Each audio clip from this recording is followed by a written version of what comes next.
Welcome to the Golden Hour, the podcast community where moms and moms-to-be hear stories from other mothers and top experts in the pregnancy and postpartum care field. You can visit goldenhour.fm for more information, resources, and all other episodes.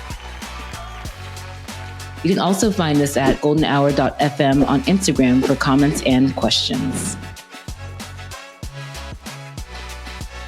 Welcome to today's episode of The Golden Hour. I'm your host, Dr. O, and today I'm joined by Boram Nam. Boram is an entrepreneur and co-founder of Boram, a groundbreaking organization redefining postpartum care in the U.S. by offering supportive, elevated services for new mothers. With a rich background in hospitality, Boram has worked at iconic properties like the Four Seasons and the Plaza. She holds a PhD in behavioral marketing and an MBA from Yonsei University and a BS from Cornell School of Hotel Administration. Boram now lives in New York City with her husband and 2 children, and she's on a mission to make postpartum recovery a time of care, not crisis. Welcome, Boram. Thank you, Dr. O, so much for having me here. Oh, yeah. I'm so excited to finally have you on. Mutual connection and colleague, Irene, I think, introduced me to you months ago, but with both of our busy schedules, we've finally gotten to connect, and it's well worth the wait. I think I heard about the services that Boram offered, not only just from Irene, but from, being an OBGYN, you hear a lot about the new and interesting ways to support mothers and their families postpartum. And so it's such an honor to finally get to talk to you and learn more about your mission, your vision, and all the great ways that you give back to the community. Thank you. Super excited. Yeah. So before we start, I like to keep it light. I like to have fun. So I want to ask you some fun, popcorn fire questions just to get us warmed up, if you will.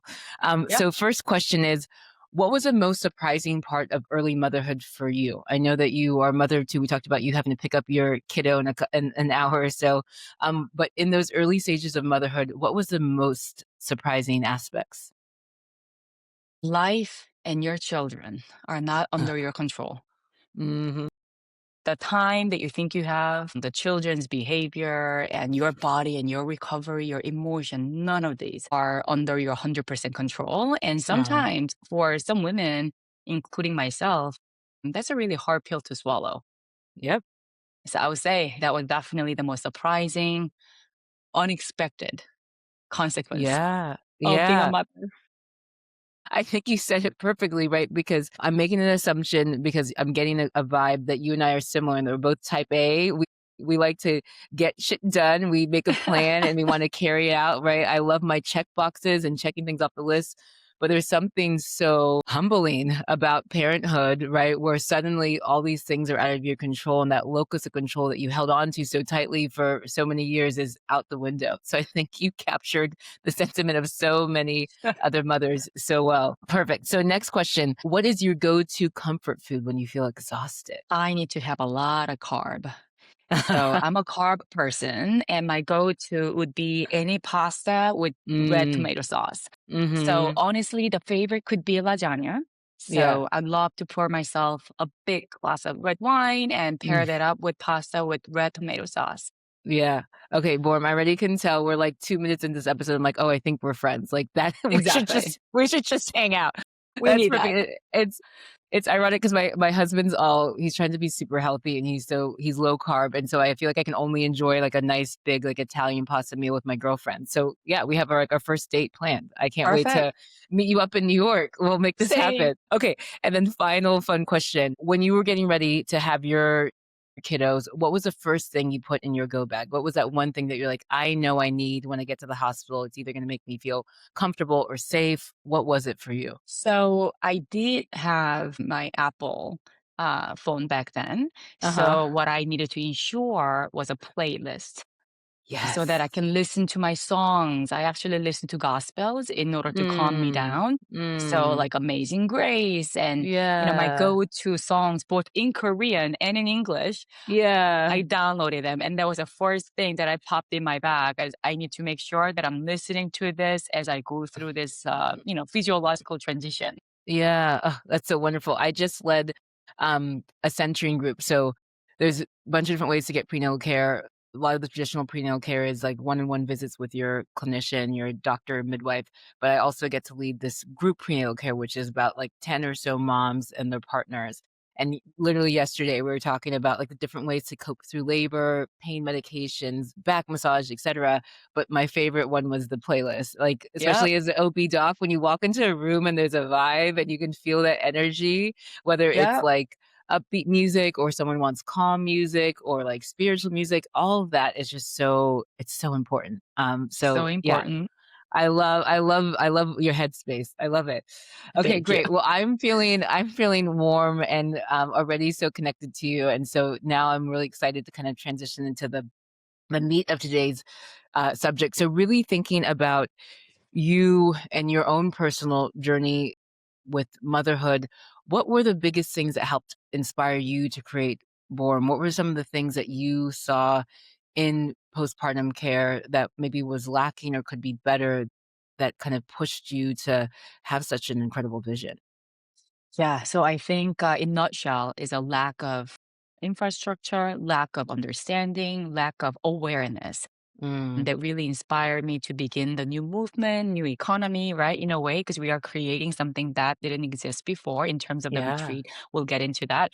But it was really the suffering, my own postpartum Mm, experience mm, that really dawned on me. How is it possible that US, New York City, I consider as one of the best cities in the world, doesn't really have infrastructures and resources readily available to support moms to create the village thereafter, right? So that yeah. really became the inspiration and motivation and looking to Korea where I was born in Boston, but due to a lot of family things, we moved to Korea when I was 2 years Mm, old and I grew up there. And my friends who were giving birth around the same time were all checking themselves into postnatal retreat, or they had, somebody come over to their home right after giving birth so that they have the support system, not mhm, just for the physical recovery, but to support them with food, baby care, baby education, so that they are not alone to navigate that. So, combining my experience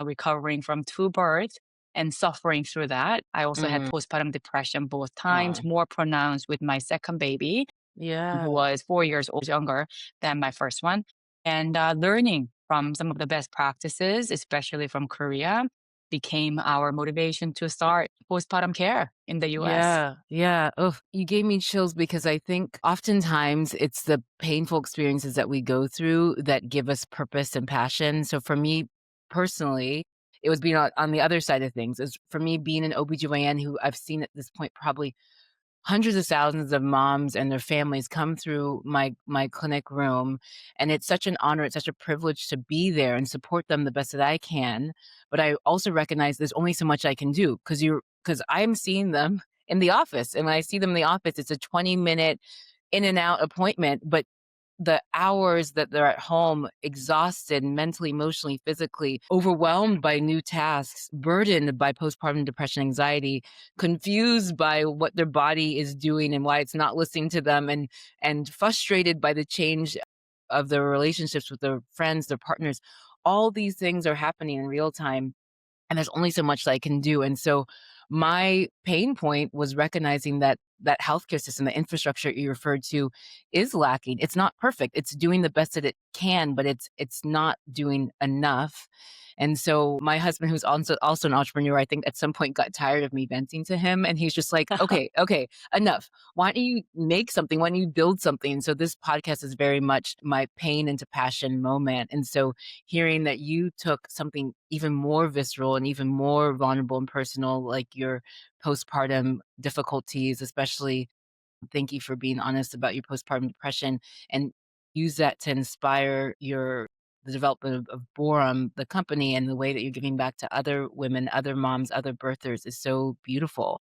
I mean, I think as an OB, we know this as a fact, right? 1 out of 7 women will experience postpartum depression or anxiety or some kind of mood illness in their pregnancy. That's a lot, right? That's a And lot. so that's a lot. And so anything that we can do in pregnancy, but especially postpartum to help hold space and to help support these women, it's the least that we can do. It's these women, these birthers, these mothers who are going to give back to their not only their newborn, but their families and their communities. So it's our mission, right? It's the least that we can do in this society. And so I'm inspired. I feel grateful that there are other people like you who are on the same on the Yeah, we all are. And I think it's wonderful to have, professionals and advocates in different field, right? Different Mhm, space, all coming mhm. together, supporting that cause. Like we all need to be aware more and more, families, Yeah. friends, government, employers, so that we can collectively create the environment where people who are giving birth can feel okay. Like my recovery, my postpartum is not going to end the moment that I give birth, but I'm going to take my time. I am going to ask for help.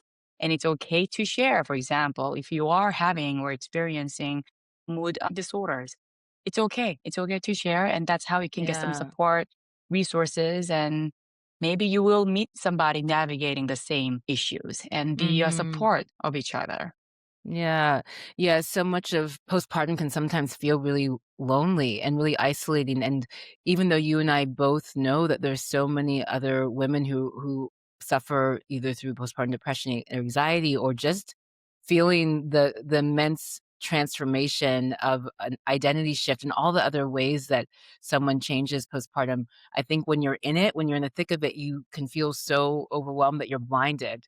And oftentimes people can feel so isolated and alone. I think that's why conversations like this, bringing this dialogue to the forefront, hopefully will help women kind of just like, you know, rise up and either reach out to the people directly or directly around them, friends, family, girlfriends, but if anything, also just seek community. Yeah. Something that you alluded to that I'd love to dive deeper in, it was kind of as you spent, a portion of your life growing up in Korea, you saw kind of the difference between postpartum care in Korea versus the US. Can you paint an even more elaborate picture of postpartum care, in Korea for us? And if you know kind of where that standard comes from, whether it's historically or culturally, and how Korea kind of values moms and mothers differently than the US? Yeah, I think definitely culturally and historically, Mhm, historically supporting moms after giving birth so that they don't have to do any heavy lifting and they don't have to do any house chore like cooking or looking after the older children or looking after other members of the family was mhm, definitely historically supported. mhm. Korean culture, I love to say this, we have this 빨리 빨리, which is fast, fast, get things done, right? Okay. Hustle. But when you give birth, it's also a cultural norm that it's time to walk slower. It's Mm, time, minimum for 21 days, you are going to have warm broth, easily digestible ingredient, something that can help you with the breastfeeding and something that can help you with the healing, mhm, right? So that you can really focus on your recovery. And you're not mhm. alone. Historically, there could be moms, cousins, relatives that come to your home, a village, right, to support Yes, the you. village. And now, so postnatal retreat, by the way, about three out of four women in Korea go through a postpartum retreat experience after they give Mhm. birth. It's 84% about, Yeah, right? So it's part of the that's culture, crazy. it's part of the norm. So the moment that you find out that you're pregnant, you will do a search on what available postpartum retreats there are in your neighborhood or around your neighborhood so that you can pay a deposit and ensure that you have a stay there. Mhm, Meaning, about 25 years ago, as people were migrating from to urban areas like Seoul, they're naturally moving away from their, blood-related village, right? yeah. So that's when the postnatal retreat concept became very, very popular Mm, because they mm, need the support. They need to have that physical and emotional support, baby care after giving birth, but you don't have your families around you. mhm.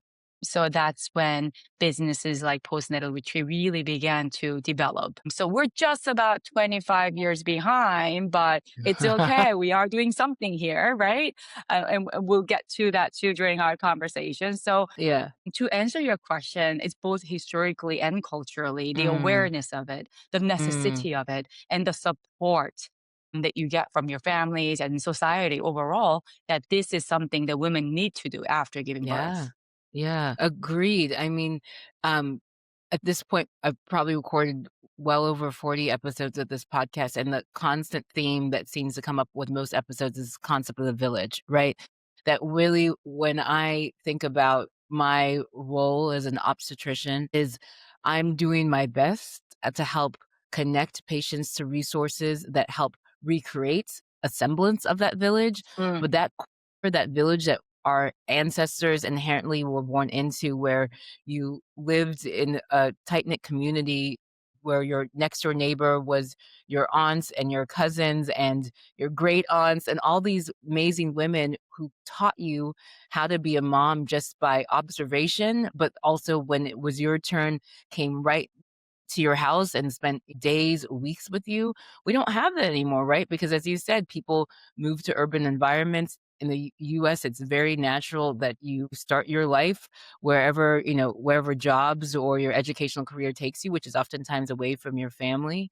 And so I'm utterly impressed with all the amazing people who take on this epic journey, this voyage of parenthood without their village. And I surmise, I speculate as an OBGYN who's again had the honor and privilege of caring for so many families, is that oftentimes those struggles are because we don't have our village anymore, right? How is it feasible that you're not only caring for your physical and mental recovery, but still waking up every couple hours to care for a mm. newborn and learning how to breastfeed and dealing with your mental health and your pelvic floor changes and all these things when it's just you and your partner, or for some women who choose to be a single mom by choice, it's you on your own. Like, I can't even fathom that. My husband and I have yet to start a family, and there's Boram, you and I could have a whole other episode just talking about what's going on with us. But part of our discussion is my husband's Turkish, so his family's in Turkey. I love my parents, but my dad, who wouldn't be helpful, lives in Florida, and my mom, who would be overly helpful, lives in Southern California. And so we talk often about how, wow, if we're going to embark on this, we're going to have to honestly pay a lot of resources to bring people in so we can recreate a village. But it's so different when it's not your blood family. And so the fact that culturally in Korea, you said 3 out of 4 women go to those postpartum retreats, in my mind, it means that this is a society, this is a culture who gets it, who Yep. understands that that postpartum woman needs time, needs rest, needs calm. I envision, and I'm gonna ask this question back to you, is that being able to afford a retreat in the US, at least, it can be very cost prohibitive, right? It's an excess of privilege. I'm ass I'm assuming, but please correct me if I'm wrong, in Korea, if 3 out of 4 women are accessing this, is it is it pretty standard in that there's kind of varying in levels of what people pay for? Is it covered by insurance? What does it look like when it comes down to cost? Yeah, great question. So as you can imagine, there's a spectrum of different postpartum retreats. Yeah. We have a government subsidized places, as well as a very Mm. luxury places where they may have, dermatologists in the same building, right? And Yeah. just from 23 or 24, the government began providing $1,000 per baby, so that Mm. you can specifically use that fund to go stay at a retreat.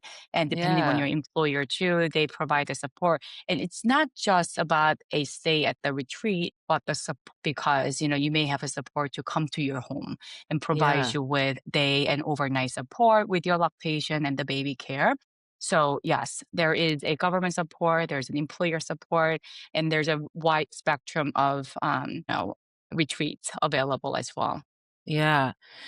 You know, something that I had never expected when I started this podcast was, the fact that conversations with most of my guests have inspired me to really challenge what we're doing in the US and really rethink, how can we have government subsidies that help support moms getting that extra postpartum care, whether it's the multitude of specialists they need to see, mental health, pelvic physical therapy, lactation, or being able to access like care centers or retreats or anything under that umbrella. And that comes with, like, a societal change. I think it comes with really helping people understand that postpartum isn't just, like, a 6-week period. Postpartum actually is at least 1 to 2 to 3, and some things I've read say it's 5 years of transition, that postpartum isn't just like a before and after state. but really the ideal terminology for this, which I'm sure you've heard in all the work that you've done, is this concept of matrescence, which refers to this epic transformation from pregnant person to postpartum person, the hormonal shifts, the physical shifts, the biological shifts. Your brain literally changes. They can show it on MRI studies. And so this term was coined by Dana Raphael, which is this anthropologist from the 1970s, and it really is this idea that up until adolescence, which we all remember when we got pimples and the acne and all this fun hormonal shifts because we're in puberty now. Up until that point, this is now any woman's biggest shift in identity, physically and emotionally. And so I think the more and more we talk about this, the more and more we get the concept of matrescence in the lexicon, the more and more I hope that people, other than you and I, because you and I, we're clearly passionate about this, but more and more people, especially when we're thinking kind of the thought leaders, the policymakers, the people who set insurance coverage, right? We can help them understand that no, this is a big deal. This Yep. is a really pivotal moment in any woman or birther's life, and we have to support them. I know you agree. And so as you thought through your own personal experience, especially in overcoming postpartum depression is really a lot of work. What what were the resources? What were the people or strategies that helped you as you kind of got through your postpartum depression with your second child, and then were able to kind of emerge from the clouds, if you will, and start considering the concept of boredom? Yeah. So when I was pregnant with the second baby, and I think I also did a similar exercise with my first one, I had this Mhm. Excel spreadsheet comparing pros and cons of giving birth here versus in Korea. But, Yeah. my husband and I have been working together for 16 years now, married together 16 years, doing work together for 16 years, Wow. having two babies, and we're still together. And that Yeah. is You're absolutely the doing biggest great. milestone of my life. Yes. Hello, working Yes. together and staying together, Yes. hard. Uh, but because we are in a startup world together while being pregnant and giving birth, we really couldn't afford the time to Mm. be away from work. And I didn't want to be separated from my husband, right? Because baby changes every day. And I wanted a Mm. daddy to see our baby's growth on a daily basis. Yeah. And that was really the reason why I ended up staying in the US and gave birth. So that being said, we looked into different options and decided to like stay here. And to be quite frank, I had no idea that what I was experiencing was postpartum depression. Really, Mm. when I was doing a due diligence for the business that we wanted to set, Mhm. that's when I realized, ooh, that was postpartum depression. Yeah. We had about 3 years of doing a due diligence of research. What kind of a certification do we need? What kind of professionals do we need to work together with? And where can we set this up? And what kind of a form of business will this be? So that took about 3 hour, 3 years. Yeah, it's And more than 3 hours, girl. oh, 3 years. 100%. Yeah. And that's when I realized, oh my goodness. So that's when I was able to label what I was going through then. So then going back Mm. to what I was going through, I had this ambivalent emotion where I Mm. felt so guilty as a result of Oh, that. I should yep. be happy, and I Yep. am happy to see this beautiful new life coming out at me. I was mesmerized. Yeah. At the same time, I'm so exhausted. I am so annoyed about everything, including the cry of a new baby, including my husband. He just can be very hands-on, but whenever he asks me, like, why are you feeling this way? I wanted to just punch his face, Yeah. you Yeah, know? I'm sure.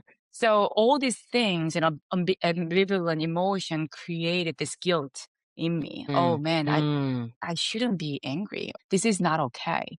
And I wish that instead of just checking on the baby, instead of asking how much is he feeding, like how many diaper changes do you have? Like, what about asking questions about me? How are you Mm. doing? Right? Like, Yeah. do you have everything that you need? Because I considered myself, I still do now, but educated woman with access to consistent information. However, both times when I was giving birth, and going through postpartum recovery, did not know an existence of postpartum doula, did not know what Yeah. IBCLC was, not to mention Yeah. postpartum depression. or how to like Yeah. recognize it, how to, I mean, I knew the terminology, but like I didn't know how to attach that or label that, right? Because I don't know what the symptoms might be. Mhm. So that really shows the lack of awareness among people who are giving birth and lack of resources or the support that you could get from your OB, from your friends who may have already gone through the experience. Um, so to say, hey, what kind of resources did you have? I wouldn't say I had some resources. Yeah.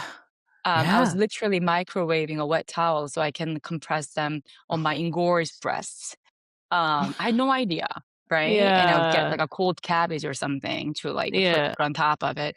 But I think we can do more than that, right? Do a little better than that. I'm not saying those are bad remedy. I'm just saying there could be more things and better 100%. options to 100%. incorporate into your recovery experience. This may have been a little Yeah. bit of a lengthy response to your question, No. but that's some dots that I was able to connect to describe my recovery. And I hope, especially, and those things really became the catalyst, motivation to provide different type of resources and service offerings for the moms. We launched in 2022 and it's been about 3 years and change, and we have supported over 1,000 moms.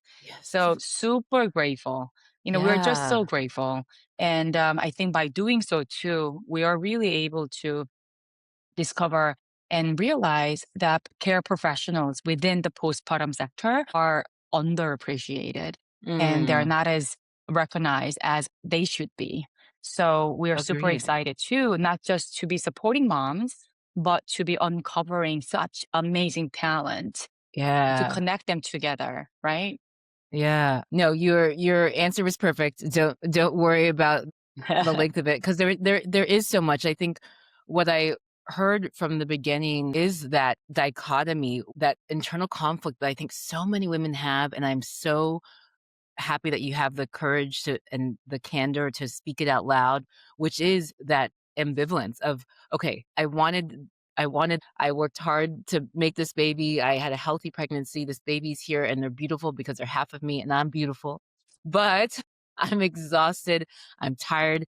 That man I loved and I still love is annoying the shit out of me, right? All these feelings and that the fact that the ambivalence then leads to another feeling of guilt of being about like, "But I shouldn't feel this way. I can't feel this way. I shouldn't feel this way because I should be happy because I know other women who can't get pregnant or have had harder times, and at least I'm healthy and the baby's healthy," right? You are not the only one who's having this internal dialogue, and I think that, again, the goal of conversations like this and platforms like this is to make sure that people know that not alone, that that ambivalence, that that guilt is the hallmark of matrescence, and it makes sense why you feel this way because it's not black and white, right? That motherhood is as nuanced as it gets. It's everly more, excuse me, complex because you have someone who is changing at every level while the people around them are changing too. I think I agree with you. I think that one of the reasons why the people who are in that postpartum space are underappreciated is because, again, I'm going to say it again, our society undervalues and underappreciates postpartum, period. And so there's amazing lactation consultants that you and I know, those amazing pelvic PTs that you help get your clients connected to, all those vital pieces of the postpartum puzzle, if you will, night nurses, postpartum doulas, like let's continue to cheerlead them so that people know that they're even out there as options, but also again that policy and insurance coverage allows more and more people to access it. Because I think for me as an OB practicing in the Bay Area, I recognize my own privilege. I'm a doctor, an OB/GYN doctor, which means I know a lot about these things because I talk about it all the time.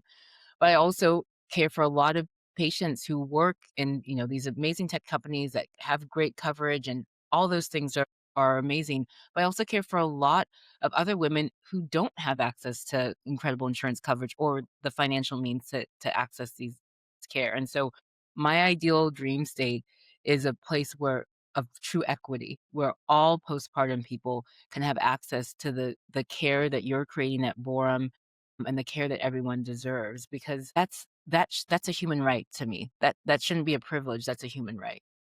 Yeah, couldn't agree with you more, really. Yeah. And we Yeah. we all have so much work to do from it wherever Yeah. everyone is, Yes. key stakeholders in the society, and just as friends, right? Mm. Friends and families, we can let them know it's absolutely okay to feel Yeah. vulnerable and feeling the guilt, and walk them through different resources and be a cheerleader.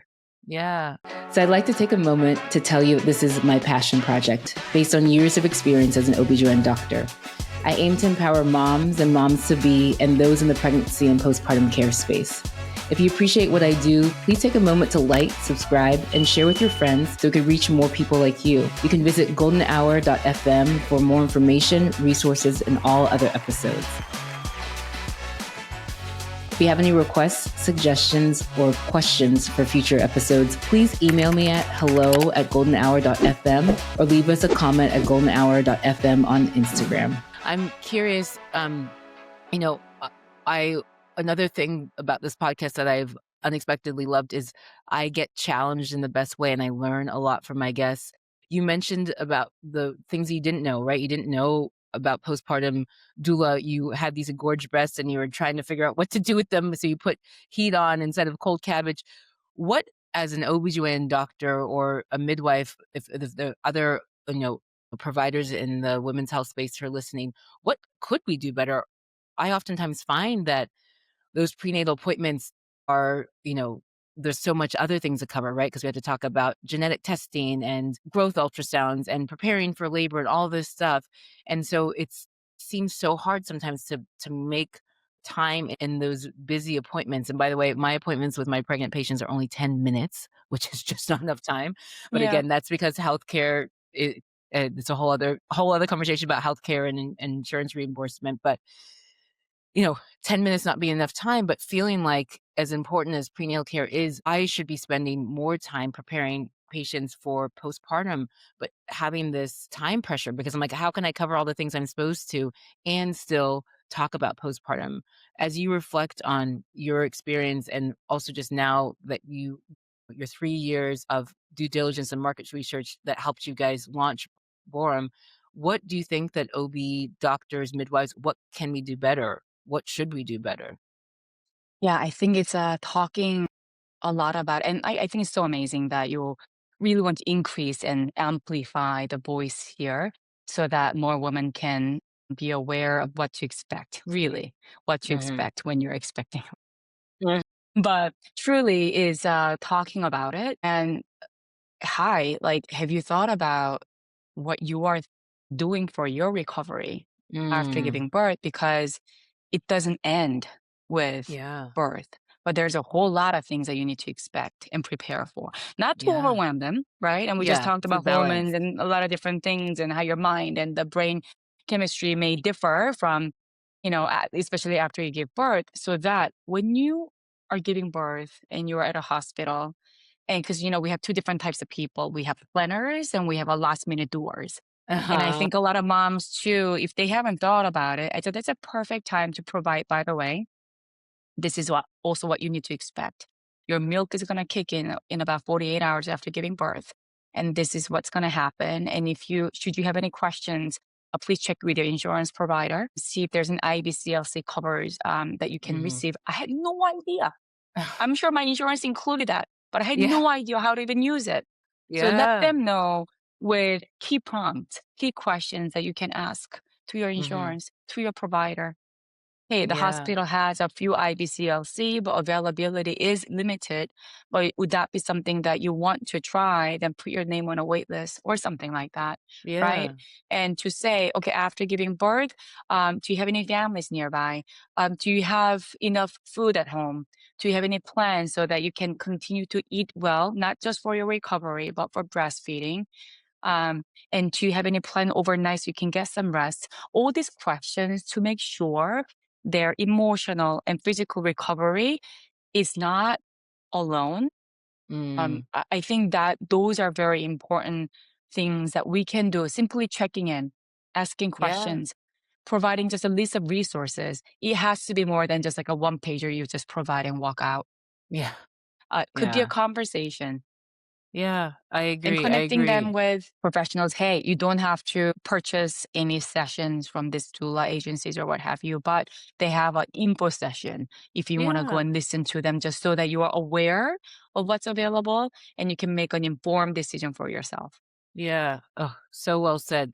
No, it's true. I'm always challenged at the work that I do, and I always am pushing myself to be a better provider. I know I'm not the only one, but it really is this shift of prenatal care, which is oftentimes so baby focused. Because let's be frank, that's what the parents care about too. What they really, really want to have a healthy baby, and then oftentimes labor focus in that I think people and I smile because I think people oftentimes think labor is gonna be like their wedding day where they can plan everything perfectly and the lighting and the music, and so even sometimes I have patients who have their makeup on, which they look fabulous. I'm always impressed, but, as you've experienced, labor in real life is not like your wedding day. It's a lot more chaotic than that, but it's postpartum that I think oftentimes, yet again, the baby is the focus, but moms get lost. Moms sometimes are secondary, and so the more that we can do to help moms kind of brace themselves and prioritize themselves, because I tell my patients this oftentimes, especially for my moms who are going through postpartum depression, anxiety, and they're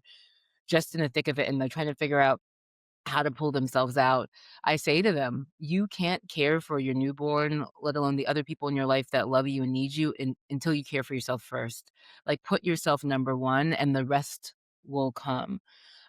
And so now as we think about Boram, we talked about kind of the inception and that you were as you were working so hard to create this company and do the research to for its foundation, you unknowingly were grappling with postpartum depression. You emerged and made something magical. Tell us about kind of the evolution of Boram, the retreat to now home care. Yes. So really combining the inspiration from the model that Korea has Mhm, and based on our struggle, we began doing a due diligence, right? And it took us about mhm, 3 years. And what we realized is that there's not enough cultural awareness. There's mhm, not enough the perception that, excuse me, this is a necessity. And there's yeah, so much of a badge of honor and so much about like, oh, it's a luxury, it's pampering. I'll be fine after giving birth just to go back home. And honestly, there has to be a study somewhere. I couldn't find it yet. Why, especially in the US culture, we have this like mhm, super woman, like we can do it yeah, all. yeah, And every time somebody tells me, "Hey, Boram, so you got 2 kids, you work so much, you're keeping your household like really tidy. You're super mom." And it makes me so sad.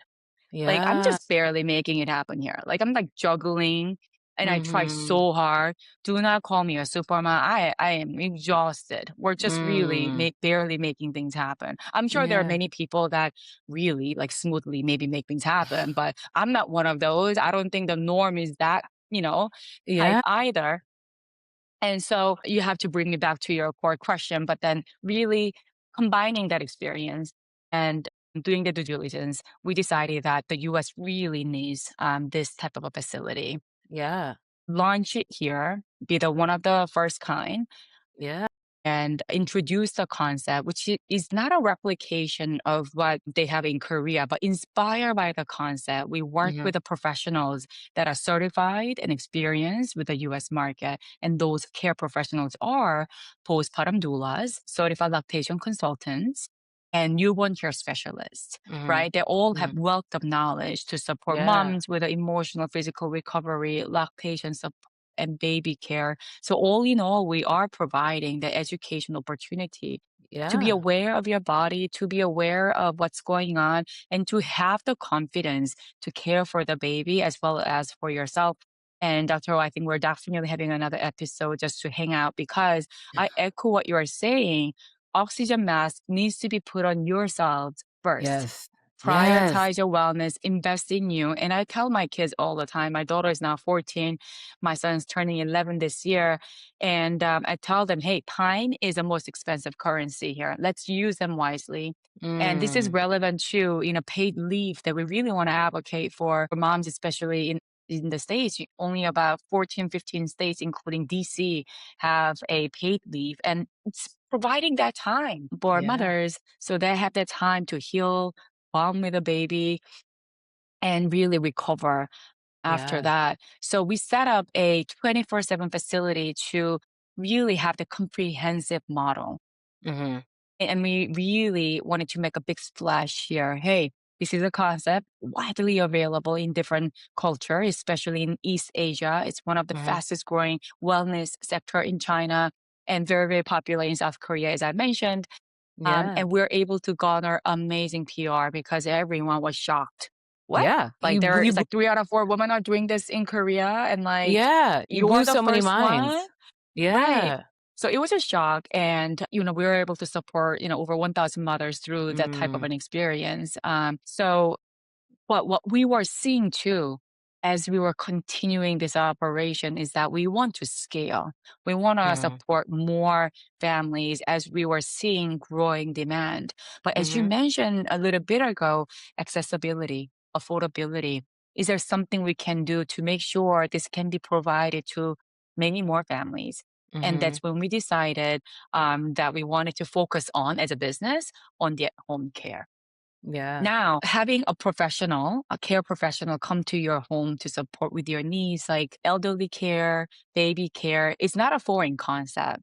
Now, Mhm. what we're really honing in on here is a postpartum recovery. It's not Mhm. just about the baby, but your recovery, your wellness, using Mhm. your time to focus on your recovery. And that's Yeah. where we are really focusing on there as our the focus of the business, really. Yeah, yeah. As always, you've said so many golden things that I wanna develop.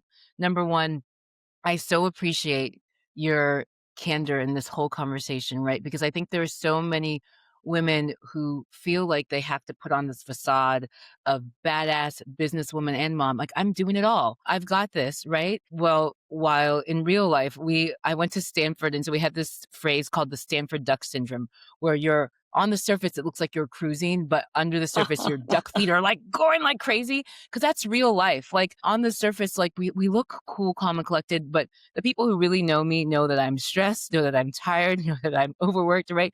So I appreciate it because again, Borm, this conversation is so important because I think that there's so many women who feel this pressure from society or from themselves, right? Like I'm the first one to acknowledge I'm my harshest critic to myself, unfortunately, and that we have this pressure to be like, no, I've got it all. I can juggle it all. And so there's this common phrase of like, how do you do it all? How are you a mom and an entrepreneur or a mom and a businesswoman? But I don't think there really is such a thing as like the quintessential like work-life balance. We're humans, which means we're imperfect and we're in balance. And so you just speaking to that, I think is so important. I hope that any mom or mom to be that's hearing like can have that honesty and self-love to recognize that yeah, it's we're allowed to, we should give ourselves permission to be human and do Yeah. the best that we can and still love ourselves and love our kids, but also know that we don't have to be Superwoman, Wonder Woman, whatever iconic super figure that you're thinking of. And it's interesting. You're right. I've long left my days of academics of doing research, but I'm like, maybe this is a research question that'll finally pull you back in. And what is it about our Please do. societal culture where we have this intention, even though I'm sure the intention is a positive one, of one that is like, trying to reinforce confidence and self-belief, but this intention that you have to be a superwoman, that you have to be a warrior. I think there are a lot of amazing badass people out there. And maybe there are people out there that really make it look easy, and it is easy for them. Great. But I think you and I both know that's not reality for most.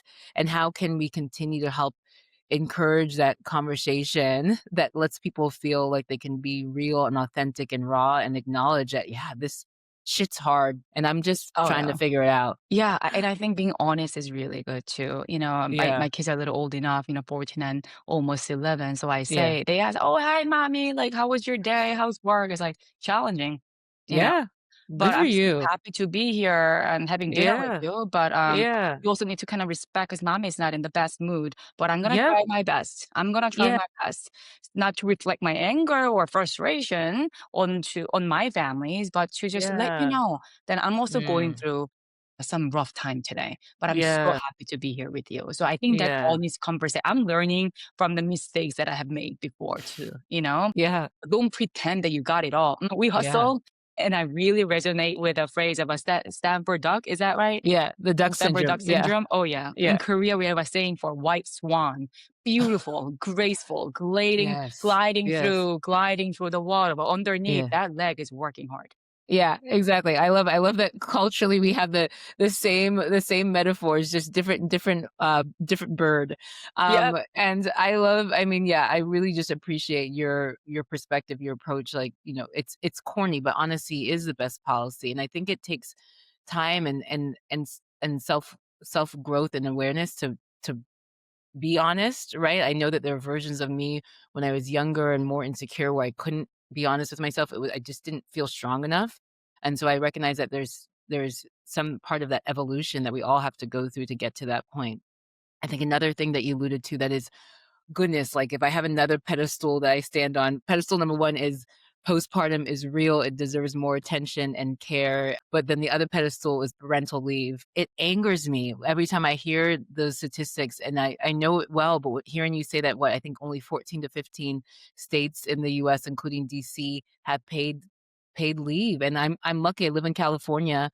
It's part of our policy, but recognizing there are countless women who otherwise are pushed in situations where they're financially strained and they just are, taking the time that they need, but their families might be suffering financially. Or I still remember a mom I saw 6 weeks postpartum, clearly had postpartum depression. She knew it, Mm. but she was like, no, my fiance and I talked about it. I have to go back to work now. And I was like, no, I could extend your leave. I'm happy to do so. This is what you need. She's like, nope, I need my full paycheck. I have to go back. And I literally heard her in the hallways chatting, making a joke because sometimes we use humor to heal us, where she's like, yeah, it's okay. I'll just cry at work. And I was like, no, no, right? But because, you know, even though she had paid leave, the amount of leave that she got, and depending on how your paid leave is, sometimes it's like 60% of your full pay, Yeah. whatever it is.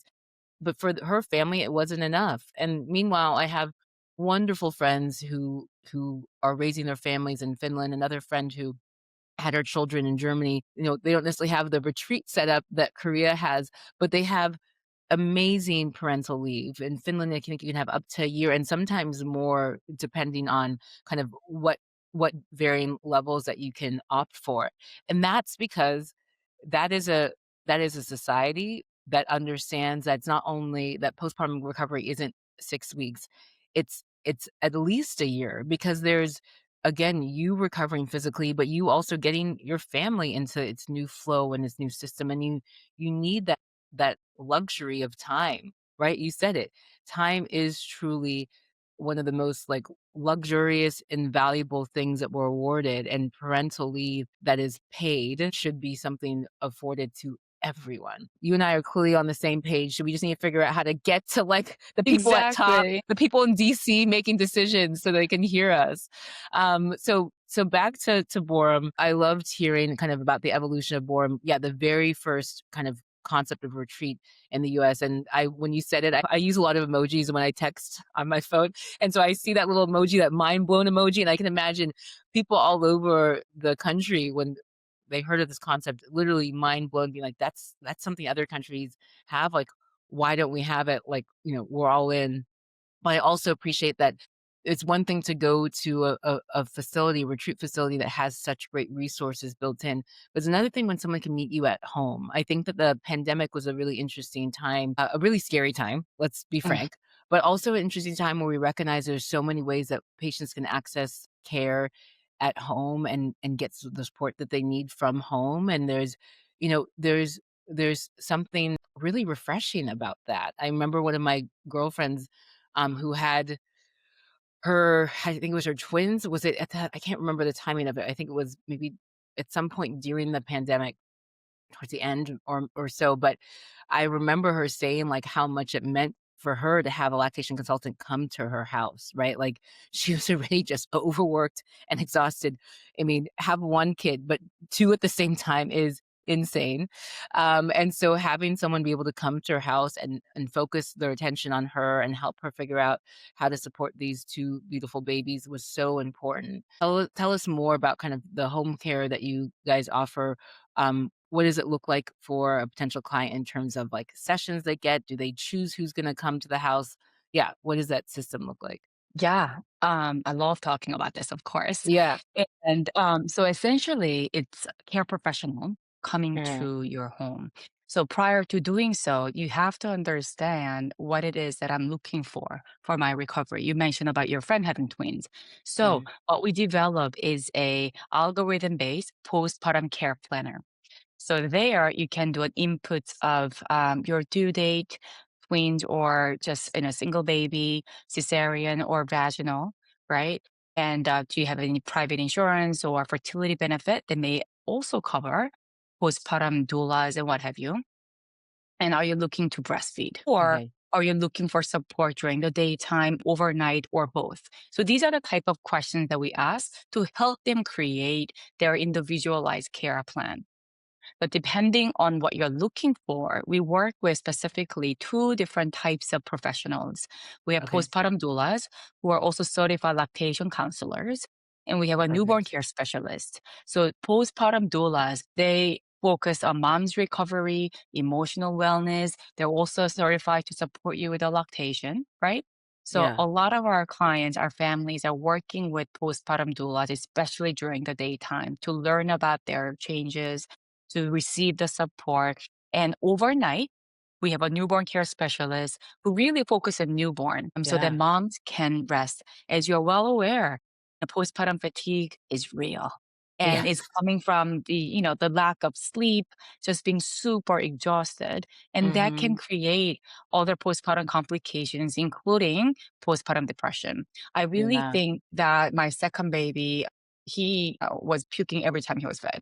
So I probably got about Mm, an hour sleep in between each feeding. Therefore, I yeah, wasn't sleeping well, and therefore my condition was worsened because I was so yeah, exhausted. So we have designed the type of professionals that we work with and the type of care plan that we help them to develop for their own recovery, so mhm, that they're not only aware of their needs, but have that agency to create the plan that works for them, mm, for their family. For example, like if you have a one bedroom apartment in New York, and while you want to, receive some support, overnight support may not be something feasible that you can do. yeah, Then you can just really do a lot of a daytime and figure out the feeding. Could that be pumping? Could that be just active breastfeeding? So you have enough supplies to split with your partner, right? That yeah, may be staying with you so that you have a sleep plan for yourself yeah, as well. So our minimum is 4 hours. So that's yeah, for postpartum doulas. So they can come and support you during the day for 4 hours if you have a limited budget and that's the only thing that you're looking for. And our maximum is 80 plus hour session, meaning our newborn care specialist, their minimum is 12 hours, day or night. So when they mm, come in, and or doula is coming in for 4 hours, but if the doula is coming in overnight, it's 8 hours, so that got they it. are not That makes traveling in sense. odd hours Yeah, during that the makes night, sense. so that we have a customized plan for you, so that Yeah, immediately after you come back from the hospital, you have professionals supporting you, helping you navigate this, making sure that you're not doing this alone. And when we're yeah, providing education, for example, this is how you change a diaper. And please, between my number one and number two, I couldn't remember a lot of things. I knew how to change a yeah, diaper because my daughter was wearing diaper for like 2 years or so, yeah, but 2 years and a half. But bathing infant, I could not remember. So I went on YouTube, typed in how to bathe an infant baby. There's about 4 year difference. I could not remember. So yeah, these are some of the things that we include as part of our offering, so that that hands-on training, that hands-on education is provided for the families. And we really yeah, encourage the partners to join the sessions so that they can learn together as a team. Diaper change, infant care, infant yes, all bathing, hands on deck. swaddling, and when to pick up a cue that mom is very tired. It's time that you pick up the bottle. Could that be formulas or pumped milk, so that mom can rest? Maybe sleep Yeah, for longer than 3 hours, which is a yeah, luxury. yeah. So essentially, that's the care plan that we devised for the moms to recover well. I know the host of research indicate that 6 weeks immediately after giving birth, six Mhm. weeks is absolutely an essential period to recover. But Mhm. we have our program to run for minimum 3 months, I mean maximum 3 months Oh, after giving birth, because we are focusing on the postpartum recovery, and we yeah. believe that's the absolute minimum recovery period. Yeah. Breastfeeding or not, in or not, we need that transitional support.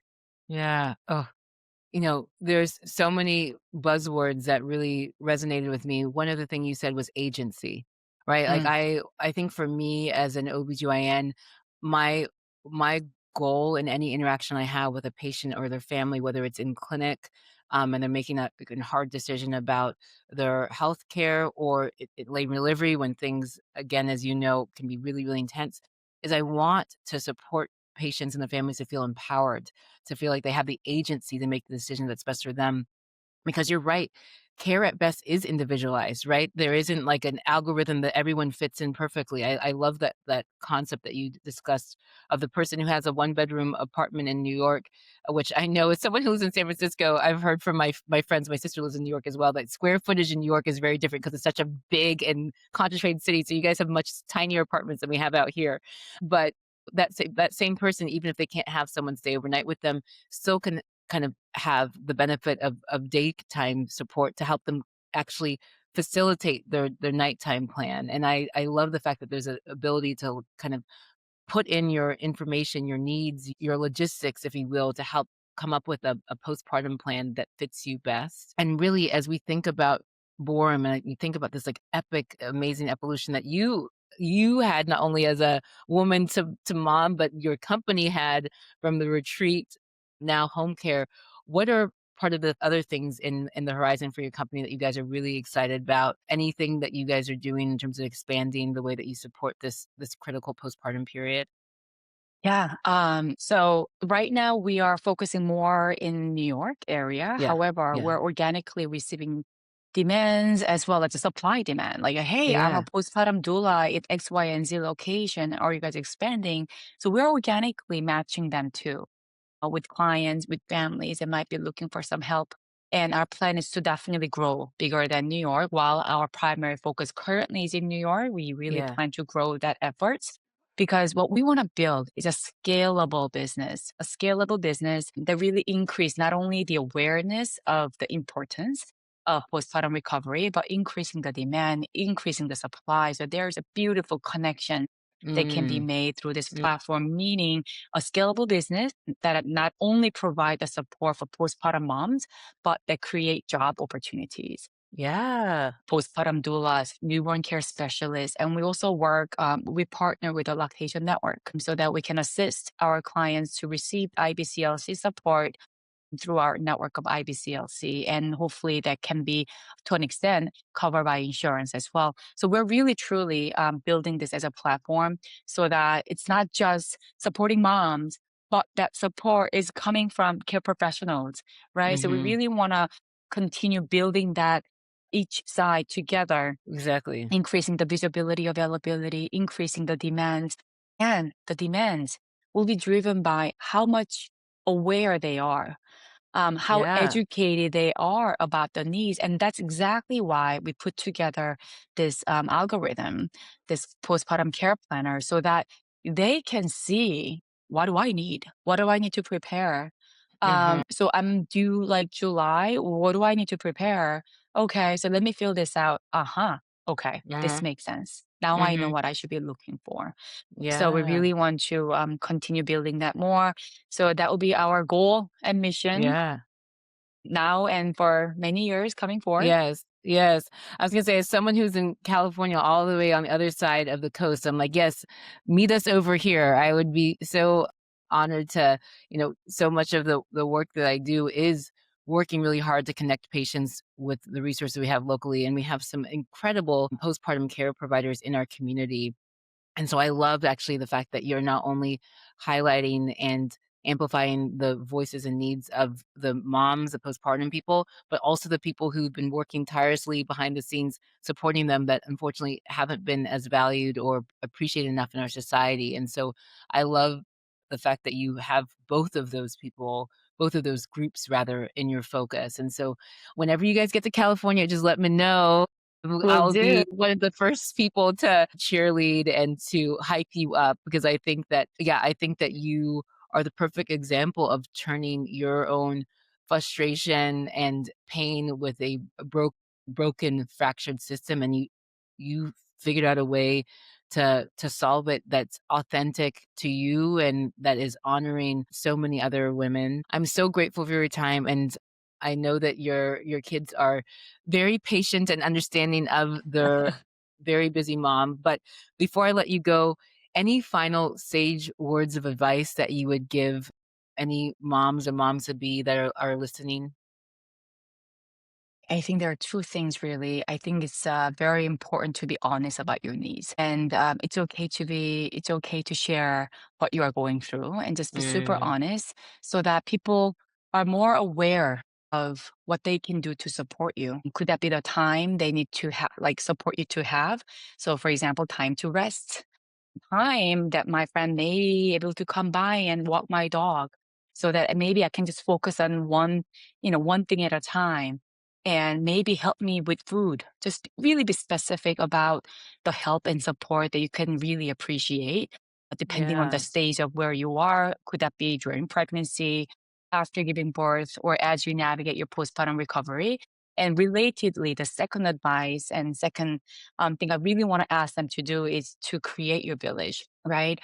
If your families and close relatives are around and willing and available to support, amazing. If not, could that be your friends? And would there be your employer? Like, learn about your insurance offering, right? And yeah, what do they cover? So maybe you can work with postpartum doulas, you can work with newborn care specialists. Maybe your insurance covers IBCLC support. Do a little research, prioritize your wellness before anyone else. I yeah. know we as women have so much space in our heart to be giving, right? But Mhm, let's give things for ourselves. And I think that's mhm. a very important switch we need to turn on. And as you do so, let's build our village. What do you need? What are your needs? And accordingly, what do you need to prepare so that when you come home and as you navigate the postpartum journey, you have service, product, people that can really help you, and make you feel less lonely. Yeah. Once again, so well said. I can talk to you for hours, but I honestly would more enjoy having a big glass of wine and some pasta with you. Yes, So red maybe sauce. next time with red sauce. So next time I'm in New York, I will hopefully be able to connect with you in person. But no, this has been such a special hour with you. I've said it before, but I so appreciate your candor, your honesty. I think it's going to give other women the courage to speak up and tell the people around them what they need to encourage and invoke their own village, right? Because I think anything that we can do to lift up other birthers, other moms, other women in the postpartum space is the least that we can do. And so I feel so honored to meet someone who is as passionate as I am, if not more. It makes me have so much more hope that we can make a difference and that we are continually moving in that right direction to improve postpartum care. So thank you, Warm. Thank you for all that you're already doing. Thank you so much. I mean, I really appreciate this opportunity, not only to meet a like-minded and bright mind and soul, but to really have the opportunity to hear your questions and have a conversation that's so meaningful. And I really look forward to, hopefully, in one day in person, Yes. we can have a more meaningful connection there too. Yes. I can't wait. I can't wait. Thank you again and so appreciate you. Thank you, Dr. O. Thank you very much for listening to The Golden Hour, the podcast community where moms and moms to be can hear stories from other mothers and learn from top experts in pregnancy and postpartum care. If you enjoyed this episode, please take a moment to like, subscribe, and share with your friends so we can reach more people like you. You can visit goldenhour.fm for more information, resources, and all other episodes. If you have any requests, questions, or suggestions for future episodes, please email me at hello@goldenhour.fm or leave us a comment at goldenhour.fm on Instagram. Looking forward to seeing you in the next episode. Until then, stay golden.